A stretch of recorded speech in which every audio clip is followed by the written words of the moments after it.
안녕하세요. 기독교와 이단 무엇이 다른가 44세 강의를 맡고 있는 탁재열 교수입니다. 오늘은 두 번째 시간으로 우리 주변에 있는 이단들을 우리가 어떻게 분류할 수 있고 우리 주변에는 어떤 이단들이 있는지 그리고 그들은 우리와 무엇이 다른지를 우리가 한번 구체적으로 보도록 하겠습니다.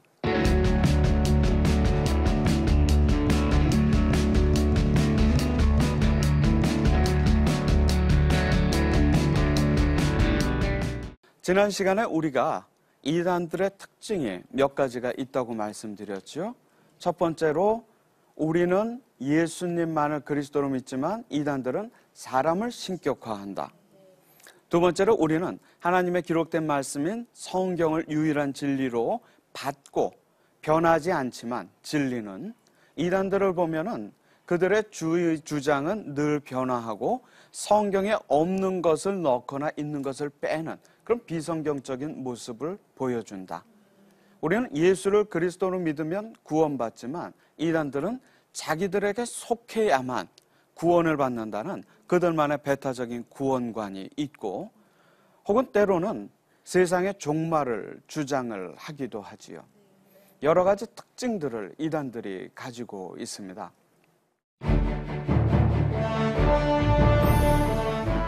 중국 정부가 제재하려고 해요. 근데 여러분, 이런 모습에 이 단체의 신도수가 중국 관리들에 따르면 무려 중국 내에 200에서 300만까지도 보고 있는 사실이지요. 근데 우리 주변에는 일제강점기 때부터 많은 기독교 관련 이단들이 활동을 해오고 있는데 사실 그들을 대략 한 3가지 유형으로 크게 분류를 해볼 수가 있습니다. 여러분이 속한 교회, 여러분의 집 주변을 보면 여러 이단 단체들이 있는데 사실 신앙을 처음 갖게 된 분들이나 우리 자녀들을 교육할 때 아마 이렇게 유형을 좀 나눠서 말씀을 하게 된다면 좀 도움이 되지 않을까 싶어요. 첫 번째로 우리 주변에는요, 외국에서 들어온 이단들이 많이 있습니다. 대부분이 다 미국에서 들어온 이단들이죠. 지난 시간에 말씀드렸죠. 이단의 발흥은 교회의 부흥기에 이루어진다. 미국에서 제2차 각성운동이 일어나고 교회가 큰 말하자면 우리 평양 대부운동 같은 부흥이 일어났을 때 이단들의 뿌리도 함께 내려지거든요. 미국에 보면 평양, 우리의 평양과 비슷한 그런 지역이 있어요. 뉴욕주 북부 지역인데요. 그곳에서 이단들이 생겨나게 되거든요. 한국도 평양에서 그 이단들의 뿌리들이 내려지고 통일교나 전도관이나 다 평양 인근 지역 출신들이거든요. 교회에서 이단이 나옵니다. 이단은 교회 바깥에서 뚝 떨어지는 법이 없어요. 교회 안에서 교회가 부흥할 때 이단이 생겨나지요. 외국에서 온 이단들도 마찬가지입니다. 최근에는 미국 계통의 이단도 물론이지만 중국 계통의 이단들도 한국으로 들어와요. 공통점은 미국에서 부흥했을 때 미국 이단의 뿌리가 내려지고 지금 중국에서 큰 기독교의 성장이 있는 시점에 이단들도 함께 생긴다는 사실이지요. 미국의 대표적인 이단들이 있습니다. 몰몬교, 여호와의 증인, 안식교. 안식교는 1915년 한국교회가 처음으로 이단으로 정한 미국 계통의 이단이지요. 그리고 우리가 가장 많이 눈에 띄는 모습 중에는 몰몬교와 여호와의 증인이 있죠. 몰몬교는 우리가 쉽게 보는 모습이 검정 양복을 입은 젊은 두 사람의 청년의 모습입니다. 우리가 하나 기억해야 될 것은요, 이단 문제는 윤리적인 사회적인 규정이 아닙니다. 신앙적이고 교리적인 규정입니다. 생활이 윤리적이고 건전하다면 이단이 아닐 것이다. 그렇지 않습니다. 우리를 교회와 말씀으로부터 멀어지게 하는 것을 이단이라고 해요. 미국 사회에서도 몰몬교인 만큼 윤리적으로 산다는 사람들이 없을 정도로 소문이 나 있습니다. 그 우리 곁에 보이는 몰몬교 선교사들은 2명씩 짝지어 다니는 그분들은 대략 나이들이 일정해요. 19에서 21살. 왜냐하면 그 시기가 되면은 외국으로 선교사 활동을 보내게 되지요. 근데 우리가 만나게 되면 대부분 그 느끼는 동일한 그 모습은 뭐냐면은 무료로 영어를 가르쳐 주겠다고 접근을 합니다. 이 영어권에 있는 이 두 사람들이 한국으로 오기 전에 한국어 교육을 한 너댓 달 보통 받아요. 굉장히 언어 교육을 확실하게 시키는 곳이 있습니다. 몰몬교 안에. 심지어는 미국 육군사관학교 학생들까지 위탁 교육을 하는 그곳에서 자기가 갈 나라의 언어를 배워서 그 현지 국가로 가게 되죠. 그럼 유창한 현지어를 쓰면서 무료로 영어를 가르쳐 주겠다고 접근을 합니다. 우리나라에 영어에 대한 관심이 많지 않습니까? 그러다 보니까 청소년들, 청년 대학생들, 그리고 뿐만 아니라 30, 40대 주부들이 원어민에게, 그것도 미국인에게, 그것도 무료로 영어를 배울 수 있다는 미혹 때문에 그 몰몬교로 영어를 배우러 가기도 하죠. 그럼 물어보세요. 가서 영어만 배우고 오면 되지 않겠냐고. 그렇지 않습니다. 세상에 공짜가 없잖아요. 예수 그리스도의 구원 말고는. 가게 되면 몰몬교 선교사들로부터 몰몬교 교리를 배우게 되는 거죠. 우리가 성경에 보면은 이단에 관한 대처법에 대해서 이단을 만나면 싸워 이기라고 되어 있지 않습니다. 이단에 속한 사람을 들이지도 말거나 한두 번 훈계하고 멀리하라고 했거든요. 로마 제국의 박해를 이겨낸 교회의 아버지들이 우리가 볼 때는 이렇게 좀 다소 수동적인 이단 대처법을 우리에게 이야기하고 있어요. 그 이유가 무엇일까? 그만큼 교회 안이 초대교회가 이단으로부터 어려움을 겪고 있었다는 사실입니다. 그렇기 때문에 교회가 이단으로부터 침범당하지 않고 하나된 모습을 지켜나가기 위해서 이단과의 접촉을 피하도록 권고했는데 그러한 이단 대처법이 저는 오늘도 유효하다고 생각을 합니다. 이단들은 우리가 싫어하는 것이 아니라 우리가 좋아하는 것, 우리의 눈높이에 맞춰서 우리들에게 다가옵니다. 그런 미혹을 거절해내기는 쉽지가 않거든요. 근데 이 몰몬교는 그러한 영어를 매개로 보통 활동을 합니다. 우리는 선교지에 기독교인이 없어도 교회를 세우지 않습니까? 근데 여러분 주변에 만약에 몰몬교 건물이 있다고 하면은 여러분 주변에는 최소 200명에서 800명의 몰몬교인이 있다고 생각하시면 됩니다. 그럼 몰몬교 내부에 그런 규정이지요. 여러분 주변에 여호와의 증인 왕국회관이 있다 하면 대략 한 150명 이상의 여호와의 증인 신도들이 그 지역에 있다고 보면 되지요. 이 몰몬교를 보면은 첫 번째로요. 우리는 하나님의 기록된 말씀인 성경을 유일한 진리로 우리가 받아들이지만 이 몰몬교의 경우에는 살아있는 예언자들이 있습니다. 그 창시자인 조셉 스미스의 후예라고 하는 살아있는 예언자들의 이야기는 곧 법이에요. 성경보다 더 중요하지요. 그리고 몰몬교는 몰몬경이라는 책이 있어요. 내용은 예수님이 부활승천하기 전에 미국에 나타나서 원주민들에게 복음을 전했다는 내용입니다. 그리고 지상천국이 미국 땅에 세워진다는 내용이지요. 성경에서 우리가 볼 수 없는 내용이지요. 비성경적입니다. 몰몬교는 미국에서 지난해 공화당 대통령 후보로 지난번에 나왔던 미트 롬니도 몰몬교인이지만 많은 영향력과 규모가 있지만 이러한 비성경적인 것을 기준으로 해서 우리가 몰몬교를 이단으로 보고 있는 것입니다. 그 몰몬교가 한국전쟁을 통해서 한국에서 본격적으로 포교하면서 우리들 곁에서 활동을 하고 있지요. 그런가 하면 최근에는 중국에서도 이단들이 들어옵니다. 우리가 최근 일간지를 보다 보면은 전능하신 하나님 교회 이름으로 전면 광고를 보게 됩니다. 용어는 기독교적인데 내용은 도통 교회에서 듣던 내용과는 좀 다른 내용의 광고들이 수십 차례 일간신문 전면 광고로 실리는 것으로 봐서는 경제력이 좀 있는 단체인 걸로는 짐작이 됩니다. 이 단체는요, 중국에서 동방번개라는 이름으로 알려진 중국의 신흥 이단 단체입니다. 얼마 전에 중국에서 사건이 하나 있었어요.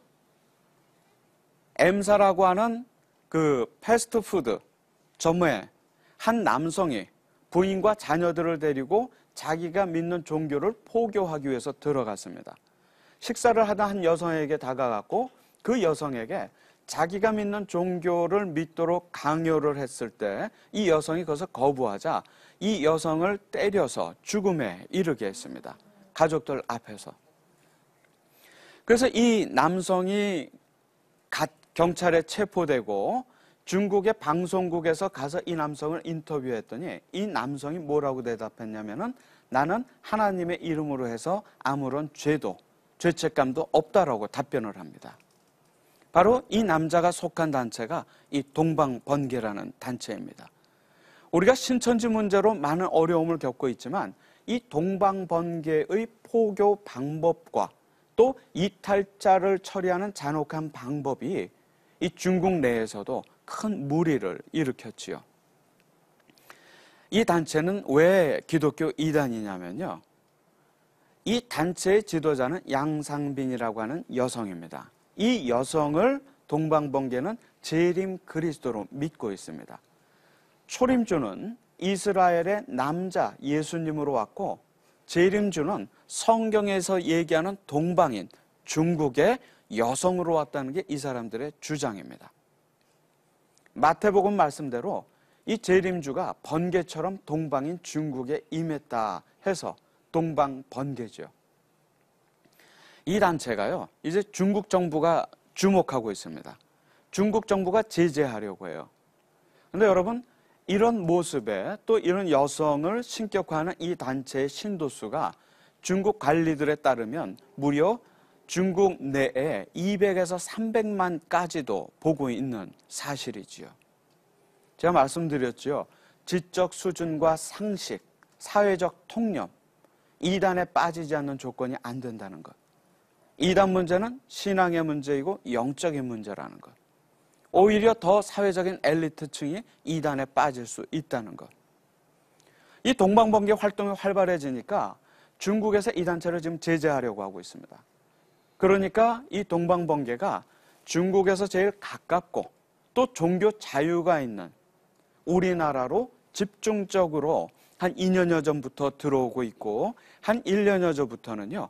길거리에 그 홍보판을 책자를 놓고 집중적으로 거리 홍보를 하고 있는 모습들이 우리 눈에 보이고 있습니다. 역시 이 이단 단체도 조심해야 하지요. 이처럼 우리 주변에는 외국에서 온 이단들이 활동을 많이 하고 있습니다. 두 번째로요. 한국에는요. 한국전쟁 시기에 생겨난 한국 이단의 뿌리들이 활동을 하고 있습니다.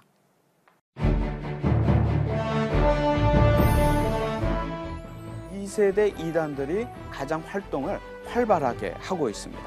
그 신천지도 한국전쟁 시기에 이렇게 활성화되고 활발하게 성장한 박태선 전도관에서 영향을 받은 단체이고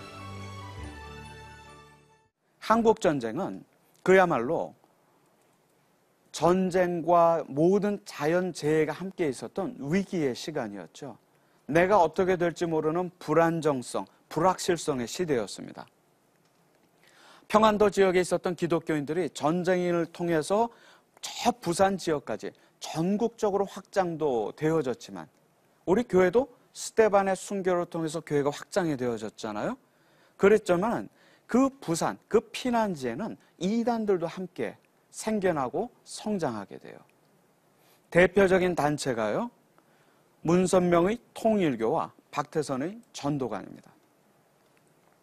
전도관은 박태선의 사망 이후에 급격히 몰락해 오고 있고 물론 최근에는 여아들, 초등학교 여자 아이들을 대상으로 합창단을 만드는 일에 활동을 하면서 초등학교 앞마다 그런 활동한다고 하는 그런 보고가 보여지고 있습니다. 그런데 이 통일교는 아무래도 활동이 가장 활발하지요. 우리는 성지순례하러 예루살렘을 가지요.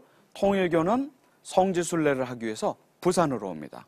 왜냐하면 부산에 문선명이 피난와서 통일교와 통일교 교리를 만든 그들의 성지가 거기에 있기 때문이거든요. 통일교는 우리가 나누었던 이단단체의 특징을 고루고루 가지고 있어요. 첫 번째로요, 문선명은 본인을 70년대는 공자석과 예수가 다 자기 부하라고 주장을 했고 90년대 접어들어서는 자기가 구세주, 재림주라고 주장을 했어요. 2000년대 접어들어서는 자신과 자신의 부인, 한학자도 역시 재림주, 구세주, 하나님이라고 주장했어요. 사람을 신격화했죠. 이들이 믿는 원리강론이라고 하는 교리서가 있습니다. 성경으로부터 많은 인용이 돼 있어요. 성경을 아는 자들이 이단 지도자가 되는 겁니다. 그 책을 보면요, 예수는 실패자이고 참 재림주, 제3의 아담인 그 스스로가 한국에 왔다는 내용입니다. 이 책의 결론은 그렇게 온 제3의 아담인 문선명이 이 지상천국을 한국 땅에 세우고 통일교 왕국을 세우고 그 스스로가 재림주, 구세주로 세상에 알려진다는 게 이 책의 결론이에요. 물론 세상의 모든 언어도 하나님의 언어인 한국말로 통일된다고 주장을 하고 있죠. 비성경적입니다. 뿐만 아니라 통일교인들만이 구원받는 것이고 그와 함께 통일교는 아무래도 정통성이 좀 약하다 보니까요, 사회, 정치, 경제 모든 것에 신경을 쓰지요. 돈이 많습니다. 통일교의 돈은 얼만큼인지 아무도 몰라요. 그런데 우리가 그 돈을 어디서 벌었나 생각하면 우리가 부주의하게 사먹는 통일교 제품 하나, 우리가 부주의하게 이용하는 통일교 사업체 하나, 그 돈들이 모여서 오늘의 통일교를 만든 겁니다. 여의도에 통일교 세계 선교센터 수십 층짜리 건물이 올라가고 있고 미국에도 자산이 풍족하고 심지어는 북한에도 통일교의 자산이 엄청납니다. 우리가 아마 하나님의 말씀을 들고 100년 전 그때처럼 복음을 들고 북한으로 다시 갈 때 아마 북한 정부가 아니라 통일교와의 피할 수 없는 전쟁을 치를 수 있다고 생각합니다. 그 점에서 북한 선교는 낭만적인 선교가 아니죠.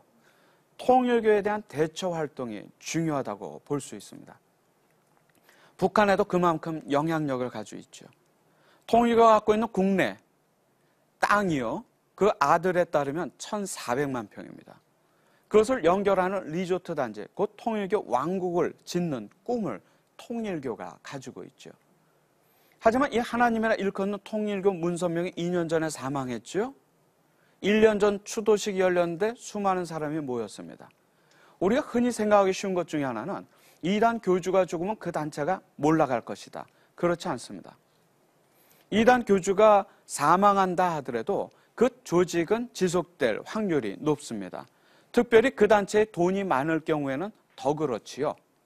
왜냐하면 이 종교, 특별히 돈이 많은 종교는 돈으로 엮여진, 종교적 신념으로 엮여진 기업이다 보니까 설령 요즘에 문제가 되는 구원파처럼 문제가 생겨도 상당 기간 지속이 됩니다. 물론 확실한 것은 반드시 몰락합니다. 단지 더디게 몰락할 뿐이지요. 이 통일교 아직도 우리가 주의해봐야 하는 단체이지요. 이처럼 외국에서 온 이단도 있고 한국에서 온 이단도, 생겨난 이단도 있지만 요즘 아무래도 활동이 가장 활발한 것은 이들에게 영향을 받아서 생겨난 2세대 이단들이 가장 활동을 활발하게 하고 있습니다. 예를 들어서 문선명 통일교에 속해 있다가 문선명을 재림주로 따르다가 문선명이 재림주가 아니라 세례요한인 것을 깨닫고 독립해서 자신만의 조직을 만든 정명석, JMS의 정명석도 있고, 또 그런가 하면 외국 계통의 이단들에게 영향을 받아서 한국에서 시작된 우리가 요즘 잘 알고 있는 구원파도 있고, 또 최근에 많은 문제를 일으키는 단체 신천지, 그 신천지도 한국전쟁 시기에 이렇게 활성화되고 활발하게 성장한 박태선 전도관에서 영향을 받은 단체이고, 혹 여러분 하나님의 교회 세계복음 선교협회라고 그 설립자인 안상홍을 하나님으로 믿기 때문에 안상홍 증인화라고 부르는 단체가 있는데 그 단체도 안식교에서 나온 단체이기도 하지요. 이렇게 요즘 활동하는 이단들은 그 이전에 있었던 외국에서 온 이단, 한국에서 생겨난 이단들에게 영향을 받으면서 최근 활발하게 활동을 하고 있죠. 예전의 이단들과는 다르게 스스로를 업그레이드 해나가면서 지금 많은 미혹들을 하고 있는 것을 볼 수 있습니다. 특별히 외국 계통의 이단들을 제외하고 이런 이단들의 특징을 보게 되면요, 한국 이단들의 특징은 굉장히 한국적이라는 것을 우리가 볼 수 있습니다. 왠지 아세요? 첫 번째로 이 한국 이단들이 주장하는 이 세상을 구원할 재림주, 구세주 모두 한국 사람입니다. 두 번째로 이단들이 주장하는 새로운 계시, 이 성경을 완성시킬 새로운 계시는 한국말로 쓰여져 있어요. 세 번째, 이단들이 주장하는 구원받는 숫자 14만 4천이라든지 등등의 숫자들을 보면 거기에 속한 대부분의 사람들은 역시 한국 사람들이에요. 그리고 이단들이 주장하는 그들의 왕국, 그들의 지상 천국이 세워질 약속된 땅, 동방, 한국 이단들에 따르면 바로 한국인 거예요.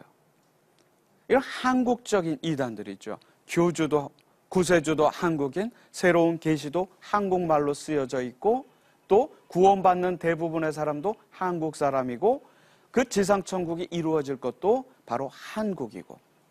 근데 여러분 무엇이 문제냐면요, 이렇듯 한국적인 이단들이 한류바람을 타고 세계화되고 있다는 것이 최근 이단들의 심각한 동향이라는 것이죠. 이 이단 문제가 그만큼 심각해지고 있습니다.